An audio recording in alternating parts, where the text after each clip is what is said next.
So, hi. Let's talk. So, after all these days, who here is feeling a little bit tired? Well, then this is just for you. Everything is awesome. Everything is cool when you're part of a team. Okay, that's about it I can do. Otherwise, YouTube will flag the copyright infringement. So, I want to share a little bit of a story of my own. I used to work at Booking.com. For those who don't know, Booking.com is a pretty huge company with about 2,000 developers. And early last year, I left my job there. It was mostly because I didn't really feel like being part of the company there. It's hard to feel part of a big company like that. So I decided that I wanted to work in a small startup. I thought a little bit smaller. It was just outside of Amsterdam. And we had about 30 people. I thought this is going to be a place where I probably will feel more included, a little bit more important. 5 months later, it was October last year, I quit my job there. So there was a completely different reason why I left there. Well, sort of. A few days before I left my job, I was at a different conference. I was at a conference in Germany called Ruhrjazz, and I was giving a talk there about things that I learned at Booking.com, which is the good thing that came out of it. And a few of my colleagues also came with me. And at one point during the second day of the conference, I heard that someone there broke the code of conduct. Someone went up to one of the female speakers and said, with what you are wearing, you're asking for it. So that was kind of harsh, a little bit weird. Like, what was she asking for it? Was she asking for being raped? It's like, I thought, no, I don't want to meet this person. Also, when the crew from the conference tried to speak with him, he was getting really angry, and he was saying, like, next year, I'm going to be on stage here and talk about what inclusivity and equality really means. A few hours later, I found out that this person was my boss. Yes. Now, at the conference, I didn't speak to him anymore. So all the stories I got about this, I got secondhand, someone else. But we did have a WhatsApp group, and he shared some of his feelings on that WhatsApp group as well. So a female colleague of mine and we decided to speak to him the Monday after, just to hear him out, see what the real story is. But in the meantime, we already wrote our letter of resignation, because the people we heard it from, we really trusted, and we felt like we couldn't really work for someone like that. And after speaking to him, it only became worse. To him, equality meant that everybody should be the same as him. You leave your beliefs and your religions, everything outside of the office, and become completely neutral, because that is what he believed he was. So we left the job, and luckily we found something else real quick. Luckily at both at the same company as well, so that's good we stick together. So as I said, as I mentioned earlier about Booking.com, this really isn't the first time that I left my job because of the atmosphere, or because of my colleagues, or because I didn't really feel part of the company. Actually, when I think of it, I rarely left the job because of the work itself. It's mostly because I didn't really feel I was in a good place there. And I think a lot of people do that. And I think that's a big problem in tech. People are constantly leaving jobs. People don't feel welcomed. They feel excluded. Or even worse, they are bullied or harassed. But I think that switching jobs constantly isn't going to solve it for me anymore. It's giving me a lot of stress, and I don't really think that it will solve all the issues in the long run. So for me, I thought it's time to make it better. It's time to make it awesome. Everything is awesome. Sorry, that's also my cue that I need to drink and breathe a little bit, otherwise I'm gonna go faster and faster. So this is my talk. Is it on the screen? Yes. Okay. This speaker is just. So everything is awesome. The Lego approach to being also coworker. And before I get into what Lego has to do with being an awesome coworker, which is not a lot, but it's just a funny topic, I want to tell you a little bit more about myself a little bit more. So this is me in a pink dinosaur onesie at a different conference. On Twitter, you can find me on PaulVM, and I'm a front-end developer at Werkspot or Inspro in Amsterdam. And I've been a developer for about 12 years now, and I've worked at a bunch of different companies. And I've seen good examples of teamwork, and I've seen bad examples of teamwork and of inclusivity. So I decided to take this experience that I have from the past 12 years, and see what we can do together to avoid falling into the same patterns and find ways to improve it.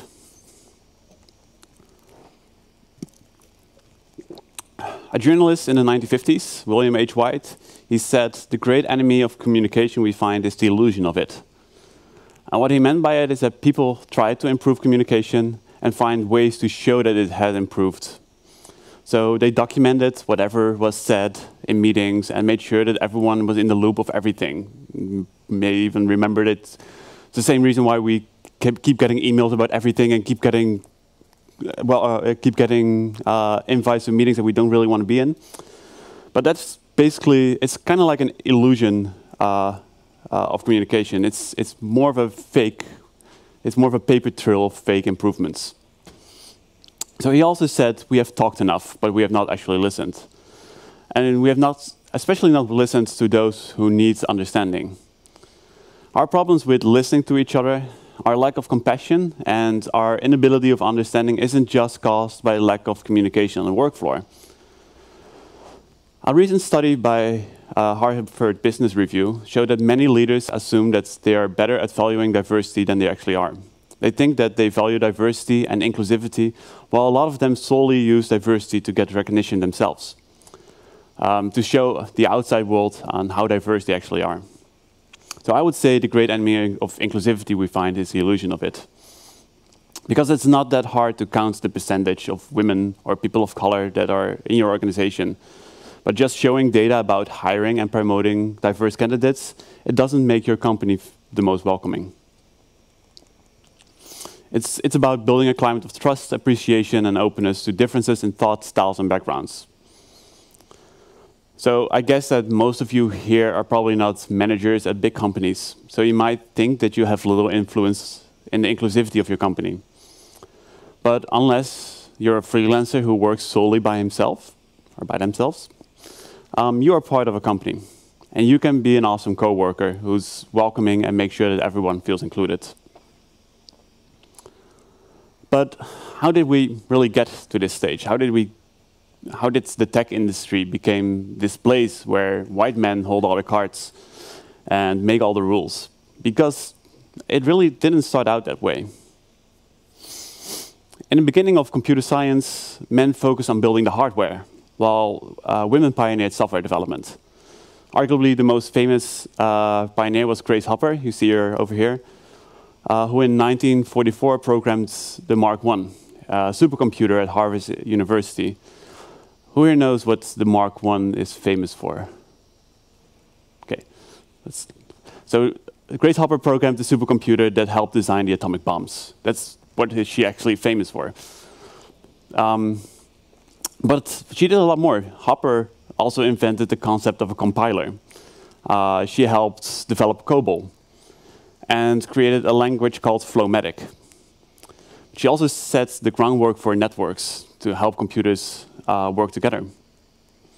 She had this amazing ability to take problems and turn them into mathematical equations, and turned that into machine language. And a fun fact here, so the image you see here on the screen is actually the first computer bug that Grace Hopper and her team found. It was a real bug she found in a machine, and she taped it to a piece of paper, which you can still find. And then she coined the term debugging as well. In 1945, the US Army created this computer. It's called the Electronic Numerical Integrator and Computer. It needed to calculate the trajectory of weapons used by soldiers in the fields. And there were 6 women who already calculated this trajectory manually, and they were chosen to program this computer. But when it was introduced to the press, these women were not photographed or even mentioned. If you've seen the movie Hidden Figures, you kind of get the idea what happened there.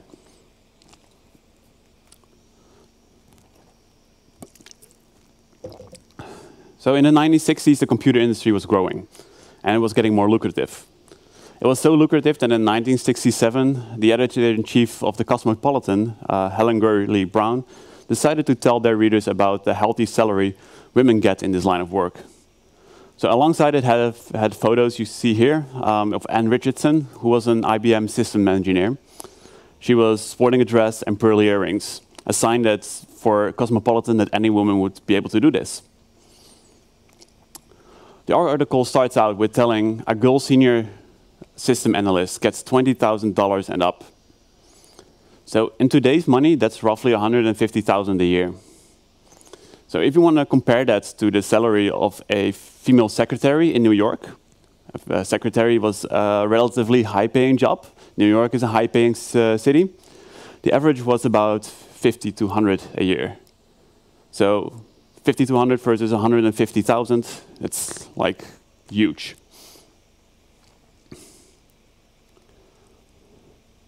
And also had a quote from Grace Hopper.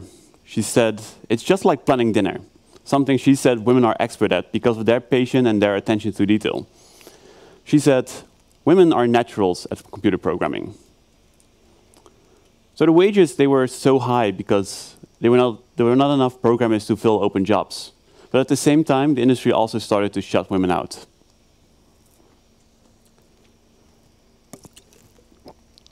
Companies were desperate to find new programmers, so recruiters began working to find the skills and personalities of a good programmer. Salaries also went up, and programming was getting a better status. It wasn't just seen as a job for a typist, it was actually becoming a professional job. Professional, by then, meant it was something masculine. And companies were using the IBM aptitude test to test for problem-solving skills. And in 1967 alone, about 700,000 people took that test. But it was actually easy to cheat on that test. People were sharing questions and answers.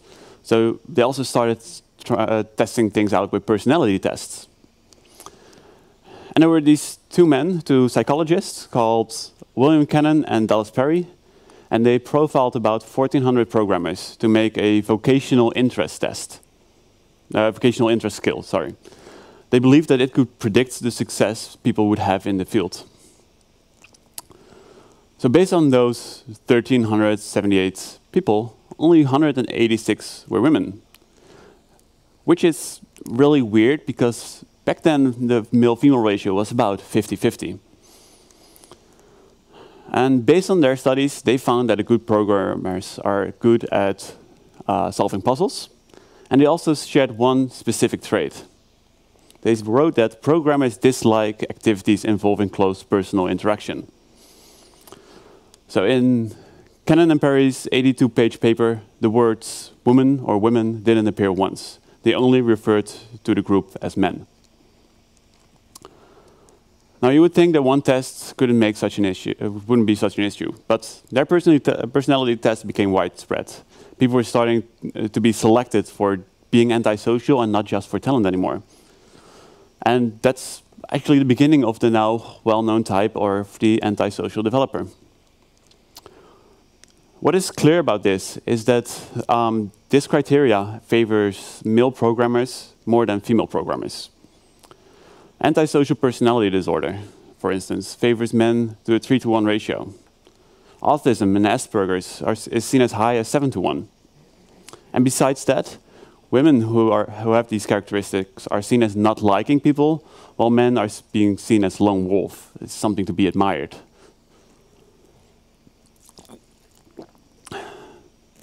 In his 2010 book, The Computer Boys Take Over, Nathan Esminger wrote, "The industry selected for antisocial, mathematically inclined males, and therefore antisocial and mathematically inclined males were overrepresented in the programmer population. This, in turn, reinforced the popular perception that programmers ought to be antisocial and mathematically inclined, and therefore male." Once this process got underway, every room related to computer science became flooded with antisocial men. Classes, conferences, labs, workplaces. They became senior programmers, they became bosses, they became teachers. And in the 1980s, when computers became normal to own at home, it became a boy thing, something to be used by a father to bond with his son. Now, I know that's not really about it, but I kind of love these 80s pictures, like this, the style they have, and I'm not really sure what this boy is doing with his finger on that Commodore, but it's really weird.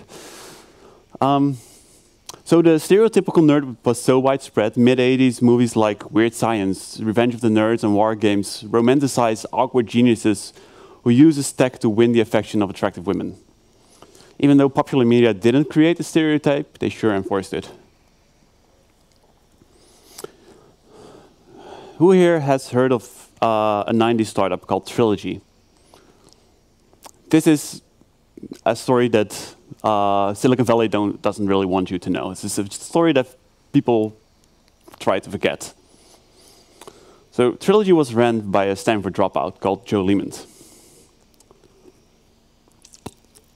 And after getting money from investors for his software, he had an idea on how to hire new programmers.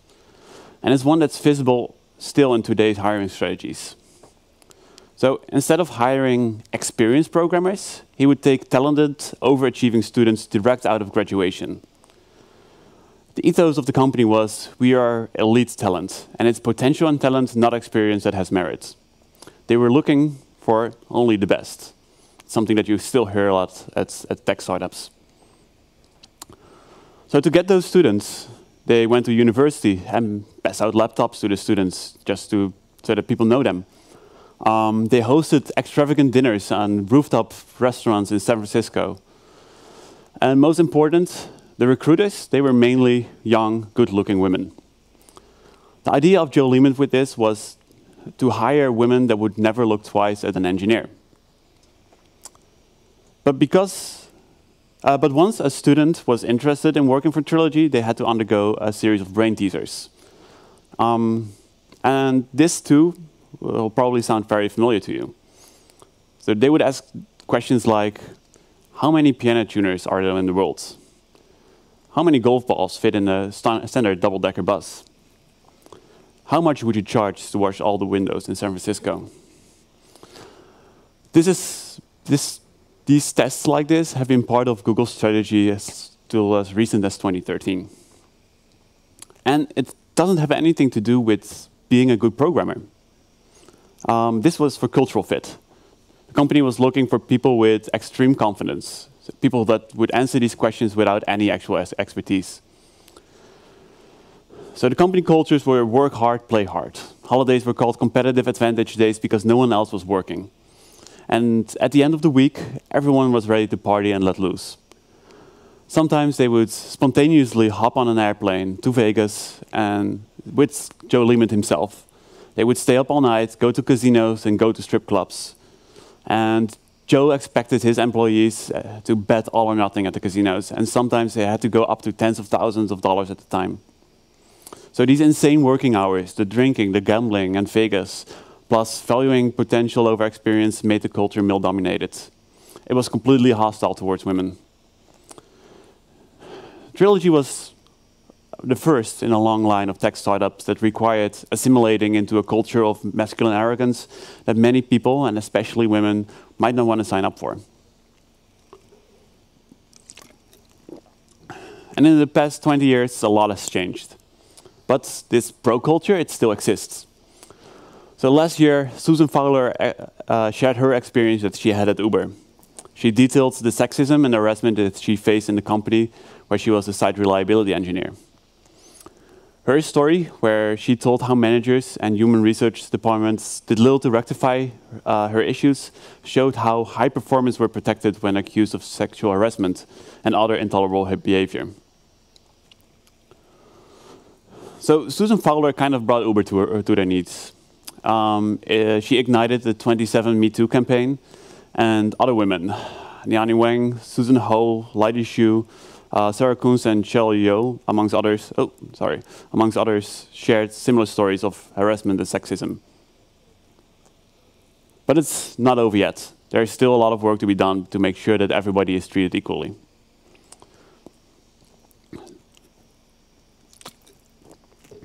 So this story has focused a lot on women in tech. But it's not just the women. It's also people of color, the LGBTQIA+ community, people with a disability, and people in economic or social hardships who are being marginalized and have to undergo a lot of harassment and discrimination. So, now to the root of my talk. How can you help with that? How can you be a better coworker? And what does all of this actually have to do with Lego? So, I will tell you a little bit about the movie. Who here has not seen the movie? Wow, that's more than I expected. The last conference there was like 3 hands going up. So I'll tell you a little bit about the movie, how it relates to making the culture in your company more awesome for everyone. So for those who have not seen it yet, a little bit obvious, but spoiler alert. I'm going to spoil you everything about this movie. Next year, the second movie comes out, so you can prepare yourself by seeing this talk. So if you still want to see this 4-year-old movie and you think it's something like Game of Thrones and don't want to be spoiled by my talk, then keep your fingers in your ears or leave or just, I don't know. So for those who have seen it and want a little bit of a refresher, let me explain the movie in about 70 seconds. But don't time me because I'll try. So this here is Vitruvius. He tries to protect some artifact called the Cradle from Lord Business you see in the background here. But he fails. And he warns Lord Business with some prophecy about the special one who will find the piece of resistance. Time skip. 3 years later, this is Emmett, an ordinary construction worker who follows everything according to his instructions. He loves the song. Everything is awesome. Just like everyone else. He lives in a daily routine until he sees Wildstyle at his construction site and follows her. He falls down a hole and finds the piece of resistance. Emmett is captured by Lord Business and Bad Cop, and he finds out that Lord Business wants to destroy the world. He intends to use the Cradle, which is basically a tube of glue, to glue everything into place. Wildstyle helps him escape, and they go to Vitruvius. I have something that says here, weird animation, but I didn't create the weird animation, so sorry about that. So Vitruvius tells them they are master builders. They're capable of building anything without any instruction. And he also told that Lord Business captures most of the other master builders to stop a creative anarchy. And now he wants to freeze the universe in perfect place. So Emmett is special, but Vitruvius and Wildstyle are sad that Emmett isn't creative enough. There are also other master builders, each with their own unique ideas and creations. Of course, they all get together, they defeat Lord Business, they get angry, some things go wrong, they get together again, and in the end, Emmett sacrifices himself to save the world. But then apparently he's not really dead, and he also convinces Lord Business to be a good guy and not be evil, because it's a kid's story. Before I continue, I have a little bit of a rant about inclusivity in the Lego movie. Sorry about that. After submitting my talk and writing everything down, I realized that the Lego movie might not have been a good example about inclusivity. So I'll just say what is wrong about the Lego movie, so we can continue on that. So in this whole movie, there's only one female lead character, Wildstyle, unless you count Unikitty, which I do not. The only female character, and she was not being taken seriously. In this scene here, she's trying to explain why the world is in trouble, but instead Wildstyle's face becomes blurred and all Emmett hears is blah, blah, blah. So it kind of teaches kids it's okay to not pay attention because there's a pretty face. At the end of the movie, Batman, who was obviously her boyfriend, because why wouldn't Batman be her boyfriend? She said to her that Emmett is the hero she deserves. So she was kind of the prize for Emmett for saving the world. And besides that, all the characters, except for Vitruvius, who were white or yellow, which, like The Simpsons, I also see as white. Okay, that was it. It was not really my best choice of movies, but the movie wasn't all bad. It had some very good themes and ideas, And besides the default Lego theme of everybody should be creative, the basic premise of the movie was this. If you let everybody be their unique selves and value each other, you can achieve great things. So it's much more than when everybody just follows a perfect set of rules and lives in routine and conformity. And that was actually where the idea of my talk came from.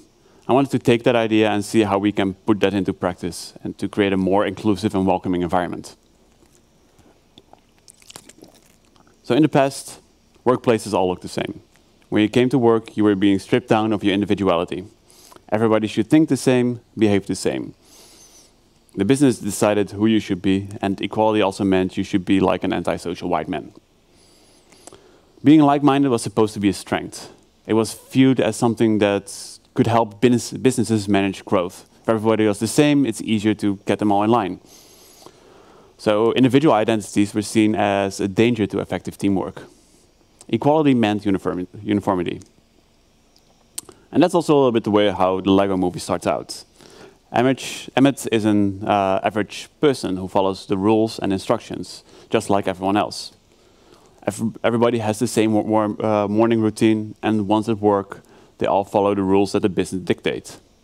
There was no room for creativity, and even though people seemed happy with it, it also felt very forced. So we know better by now. We know that equality is not uniformity. It's about treating people with the same respect and about celebrating the diversity and creativity within the company.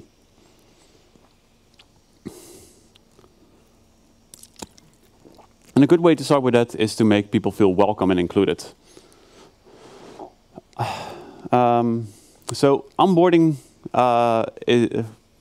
new people, I don't know how it goes in your company, but at most companies, it's basically a simple to-do list. It's a bit of paperwork, a tour around the office, shaking hands, forgetting names, and maybe you have a meeting with some manager that tells you about the mission and vision of the company. But what's being left out here is to actually make you feel like being part of the company and feel like that you are important to it. And that you, as an individual, are welcomed. And people forget that this is also something that is not only something that needs to be done in the beginning, it's also something that has to be done constantly. You constantly have to make people feel welcome and included in your company. But it does start out with reaching out to new colleagues. When a new hire joins your team or your company, actively include them into as much as possible. And not everybody is really comfortable with getting to know new people, and it's hard for them to reach out themselves. It's good to think about your first day at a company and what you wished that people did or told you. So as I said, I switched jobs fairly often. And I know that when I start a new job, I would love to have something like an onboarding buddy. So someone that just helps me out the first few weeks with getting to know new people, getting to know a little bit about company culture and how everything works. Someone who can help me with introducing to the right people and maybe even repeat someone's name because I'm terrible with names. But preferably it's also someone who knows the code a little bit, but it's not the biggest priority. It should be someone who tells me things proactively, like where to find certain documents and who to ask things for. And someone who introduces me to other people during lunch. So that next time I go to lunch, I actually already know some people.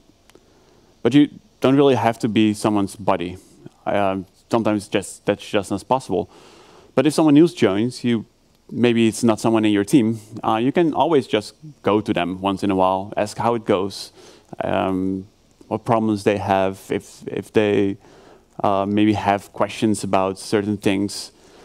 Maybe you can ask them, like, oh, do you know how you can ask for your reimbursement for travel or something? The things that you wish you knew when you started out. And you can take an interest in their personal life, because that will also make them feel like part of the company and not just someone who invaded this tight group of people. Because I've seen that a lot of times at companies, that you come there and you think, okay, these people know each other so well, and I feel like I'm just at the side and like I don't really know what you're talking about. So it's good to just involve everybody into the conversations. Well, when someone new does join your team, remember that because of that, your entire team changes. You have a new dynamic. Just think of it as forming a new team and how at your company you would handle that.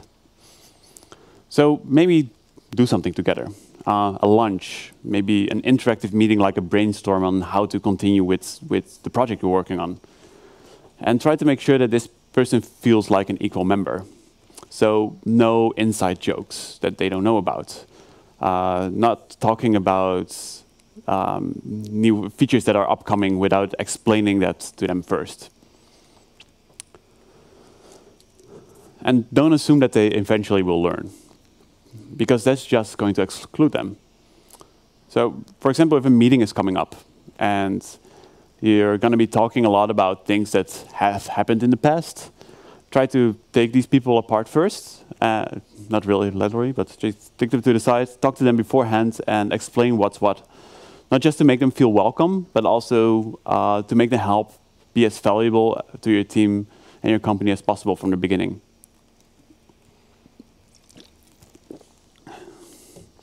So language is a tool that we use to try and create a common understanding.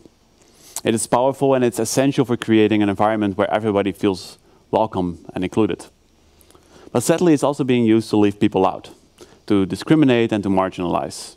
And this has been done for so long that it's becoming an unconscious habit. It's such a habit that people actually disagree with some terms, that some terms are excluding people. So to create a more inclusive environment, we need to take a close look at these words and phrases that have long gone unchallenged and dig deep into empathy and imagine an experience that is not our own. And there are 5 things that I would like to point out, 5 changes that you can make on how you communicate.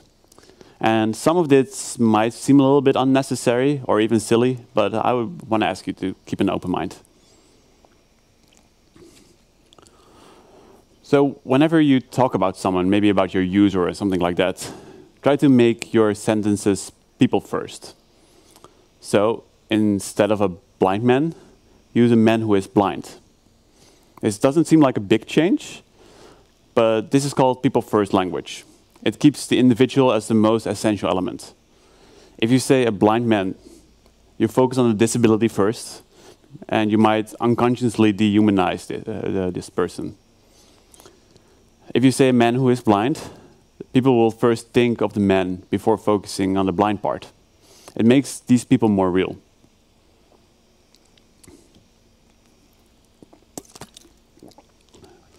Jargon and abbreviations can exclude people who may not have a specialized knowledge or a particular subject that impede effective communication as a result.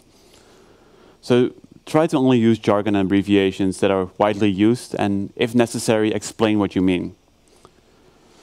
So if at your company you explain, you have a presentation, and some of those have made up abbreviations that's only used in your company, try to add like the full phrase of what it means on the first slides that you use them. So when someone new who doesn't know about these abbreviations sees it, that they actually know what it's about. In 2010, Elon Musk sent out an email to his employees about his policy on abbreviations and acronym. I'm not a big fan of Elon Musk, but I agree with what he says here. He says the key test for an acronym is to ask whether it helps or hurts communication. An acronym that most engineers outside of SpaceX already knew, such as GUI, is fine to use. It's also okay to make up a few acronyms and contractions every now and again. Here is some cursing and some things that I don't want to repeat, so I just redacted it. But these kind of things need to be kept to a minimum. So yeah, you can use things like SEO, because people in your company probably don't know what search engine optimization is. But if you have something what we at Verbeek-Mast have abbreviations called SLOC, I still don't know what it means because it's never been explained to me. So.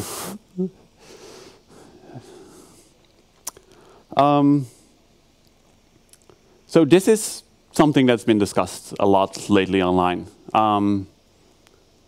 So people say that using guys instead of people or folk or everyone is normal. And yes, it's normal in the sense that people are using it like that. But using guys assumes that the normal default human being is a male. And also if you say, hey guys, you're actually unconsciously excluding people from this topic. So although he and men are said to be neutral, numerous studies have showed that these words can cause people specifically to think of males. So it also goes for like your user. If you say something or write in your Jira ticket or whatever, he clicks that button, you're subconsciously picturing a man clicking a button. So instead of that, you can say he or she, or even better, they. Or instead of he or she, you can use they. And instead of guys, you can use people, folk, everyone, or if you're feeling a little bit southerny and think you can get away with it, you can use y'all. I tried to do that. I can't get away with that. So I hear, at every company, I hear a lot of people saying things like, she's just a little bit OCD, or don't mind them, they are just ADD, so they're a little bit hyperactive or something. But terms like bipolar, OCD, and ADD, they are real psychiatric disabilities that people, maybe some of your coworkers actually possess. And they should not be used as metaphors for everyday behavior. And also try to avoid derogatory terms that stem from context of mental health. For example, crazy, mad, schizo, or psycho. And all of this above also counts when you're coding. So don't use derogatory terms in your comments or commit messages. Don't use profanity. If you look in GitHub with any profanity word, it's crazy how amount of people say things like that. So, and also try to keep it inclusive. So don't assume that just men are going to read your code. I sometimes see comments like, sorry bro, I had to do this. And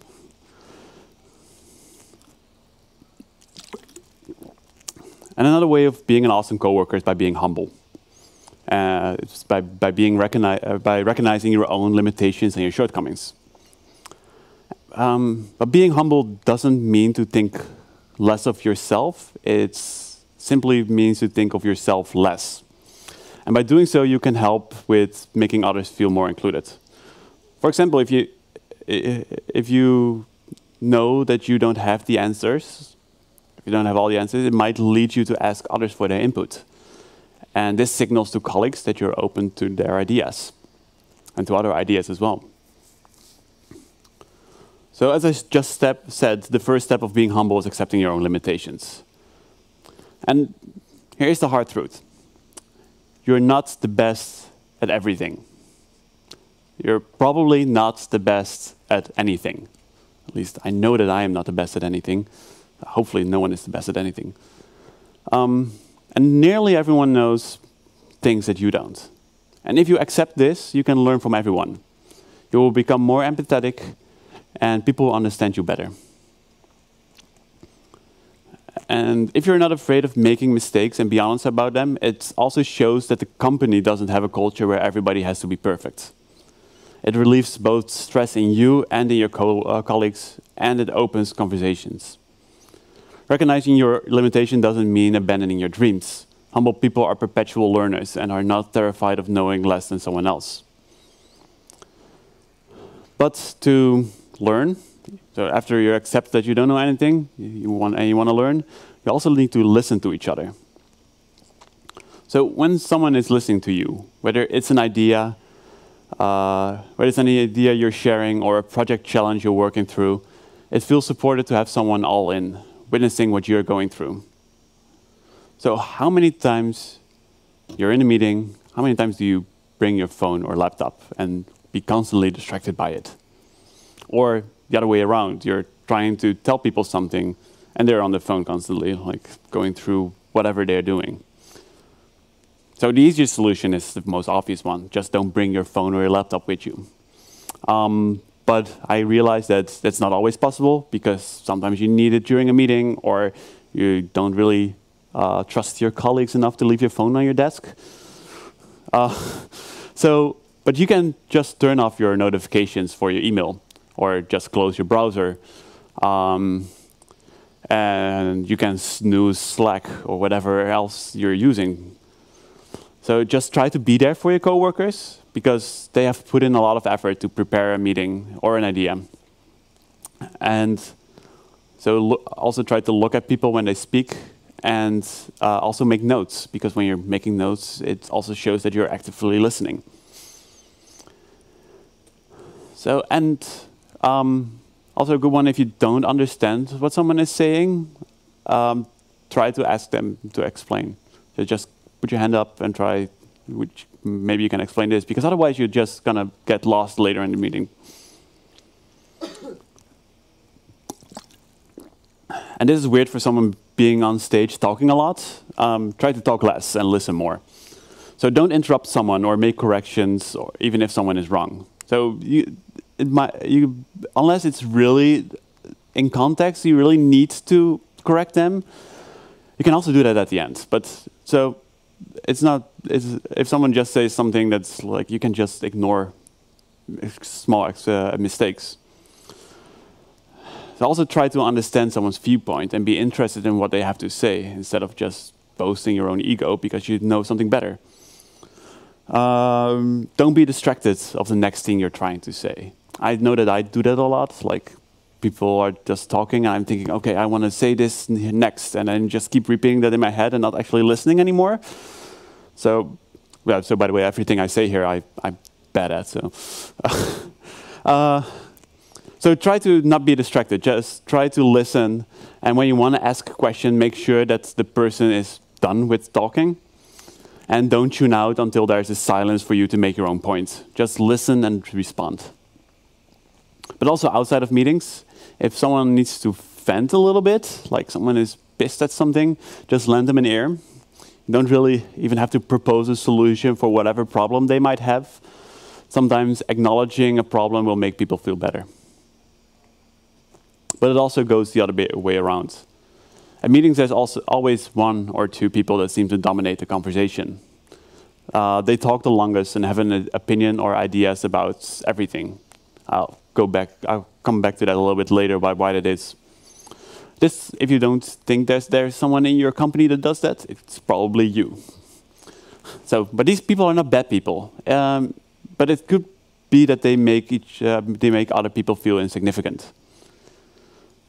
There was a recent study, and a question was asked to employees of a large global bank. When you have a contribution to make in a meeting, how often are you able to do so? And only 35% felt like that they were always able to make that contribution when they had something to add. And from what I have noticed, the other 65%, it actually consists of about 4 groups of people. They are commonly overlooked in meetings. So there are introverts. People have an unconscious bias that someone who talks through the information is smarter. But introverted people make their best contributions when they have time to process the information and choose their words carefully. So while extroverted people are talking, introverted people remain quiet. And this might be seen as disengagement or lack of expertise. And that in turn will lead into introverts being demoralized. Then there are remote workers. Who here is a remote worker? It's quite a few. So you probably know that it's very hard to make a contribution through a conference call. If the connection is not perfect, it takes some time to process what the person on the other line is saying, which then can lead into not saying anything anymore. Then there are women. A lot of studies have shown that women are far more likely to be interrupted and are taken less seriously. It's so common that there are actually terms like menterrupting and mansplaining. And I will get to that a little bit later as well. And then there are people of color.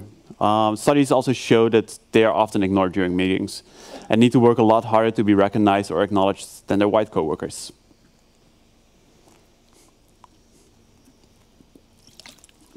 if you're the facilitator of a meeting, there are some things that you can do to make sure that everybody is feeling is valued equally.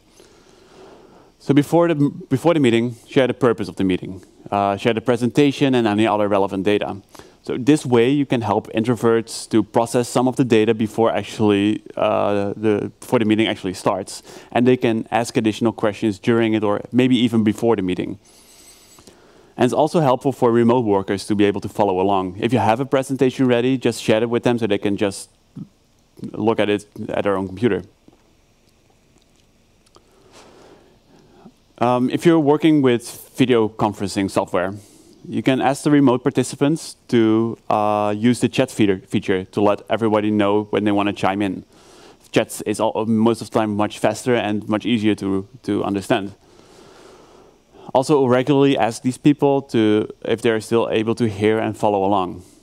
This will not only give them the ability to talk, but they also make them feel part of it and not ignored. I have it very often that when I call into a conference meeting and everybody is just sitting around the table and I'm looking at the screen and they are talking to each other and not even looking at the screen, I don't feel included in the meeting, and then I start doing something else. So also try to set some ground rules, just some normal rules you can use at the company, something like no talking over each other. And make sure that everybody keeps to it. So when someone interrupts someone else, say something like, I'm actually interested in what they had to say, so maybe they can finish their thoughts first. Try to keep it central, so no subgroups or talking when someone else has the floor. And maybe a little bit obvious, after the meeting, send an email with a summary, and the decisions and the actions that you're going to take. This will help remote workers that might not have heard everything due to bad connection. And if you're not the facilitator of the meeting, there are still some things that you can do to let everybody be heard. Interrupt a long discussion. So this might be counterintuitive to what I just said, but sometimes people tend to go into a discussion that never seems to end. Sometimes it's not even relevant to the entire group. So it might feel a little bit uncomfortable to interrupt people, but these are times when it's good to do that. And how I usually do that is I put my hand up and say something like, well, sorry to interrupt, maybe we can park this discussion and talk about it with just the relevant people. Another thing you can do is ask the persons that haven't said anything what their opinion is. Sometimes people might have a problem with inserting themselves into a conversation. And if you do this, you give them an opportunity to talk. If you know that they can really contribute for a specific reason, tell them that as well, so you can give them some sort of opening. So you can say something, yeah, I know you have past experience in unit testing at your old company, so what do you think of the approach here? You might take people out of their comfort zones by doing this, but they will feel more included. And give credit where it's due. If you talked to someone about something and they had an idea, don't go parading that idea as your own or reword that idea. So sometimes this happens unintentionally, but think about something you say before, if it's really your idea. Instead, you can ask something like, would you mind sharing that idea that you had earlier when we talked? This is something that I try to do a lot, is suggest a feedback round at the end of a meeting. So ask everyone what they thought of the meeting and if they have anything to add. This way you're not singling anyone out, so they don't feel like they're being taken out of the comfort zone. You can do this two ways. You can decide for yourself to go first and share something positive and something negative, so you can sort of set the tone for that. Or you can let someone who has been quiet to go first. And this way you show appreciation of their opinion.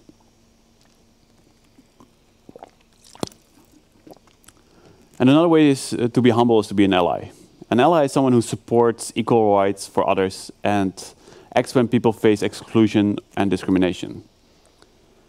And the acts part is important in it, because just by saying that you support equal rights and not acting upon it is not really being an ally. Ally is also not a label that you put on yourself. It's something that you do. It's more of a verb. So allies are people who sponsor people of color, people in the LGBTQIA community, and other underrepresented people. They leverage their voice and power to make real change and improve diversity and inclusivity. And I think it's needed because, like I said before, those people are often ignored or viewed as less as white men. And there's a couple of things you can do to be a better ally, and I want to point out just a few of them. So first off, speak their name when they aren't around. Tell people when it's someone else's idea or share their achievements. Make sure that your colleagues know who the other people are. Share their career goals with influencers. People from underrepresented groups are less likely to be thought of when a promotion comes up. So if you know what their career goals are and you can share them with the right people, they're more likely to be on top of the minds for a promotion. And invite them to high-profile meetings.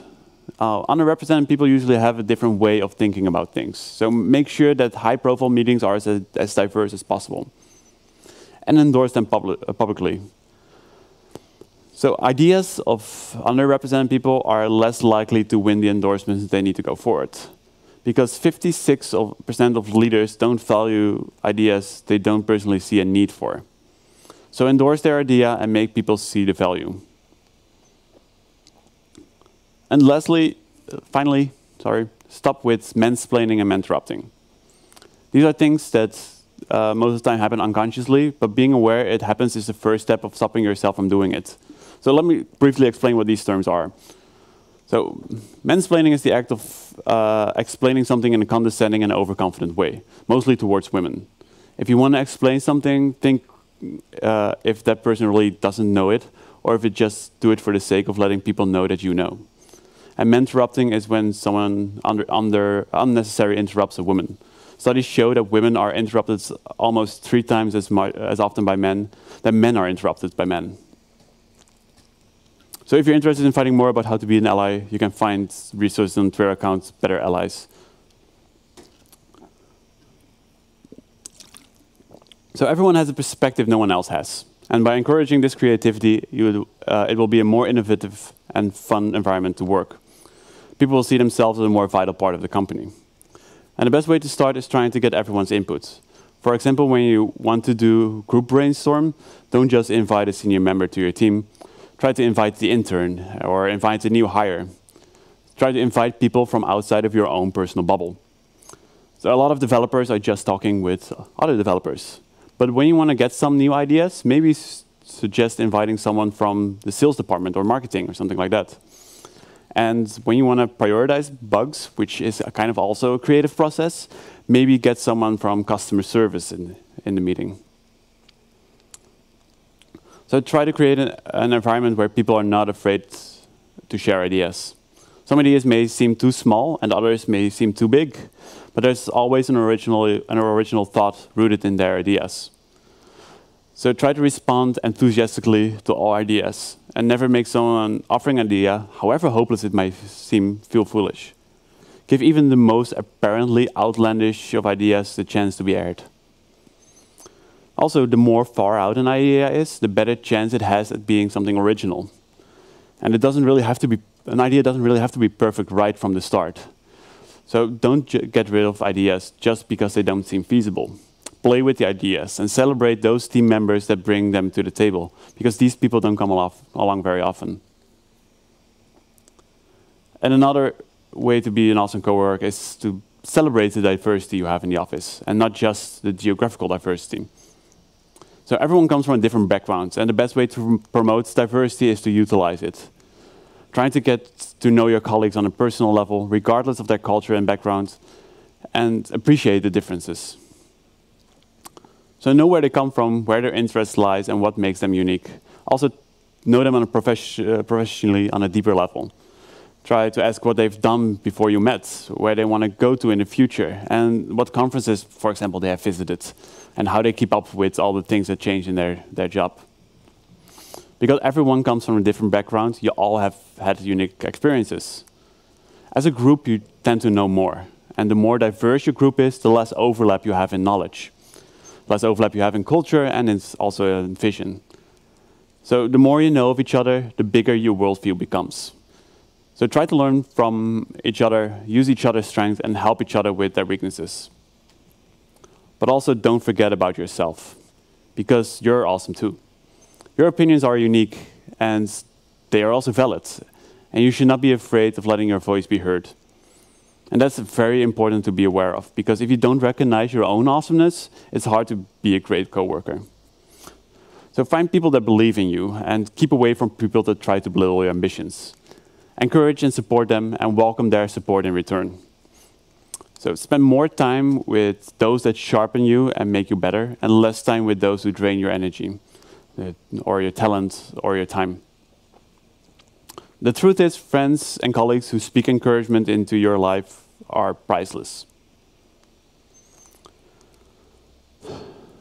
So, if you have surrounded yourself with people that share your own viewpoint and who encourage and support you, don't be afraid to say what you believe and try to do something about it. But mostly be yourself, respect your coworkers, and help them be themselves as well. So you're awesome, and it's up to you to make everything awesome as well. And this is a terrible cliche. A little bit of kindness goes a long way. It's a cliche, and apparently it also rhymes, but it's also the core of this entire talk. If you want to have a more welcoming environment, people have to be kind to each other. And this will generate a ripple effect. If you start being more inclusive and kind to your coworkers, they will start doing the same to you and others as well. So, thank you.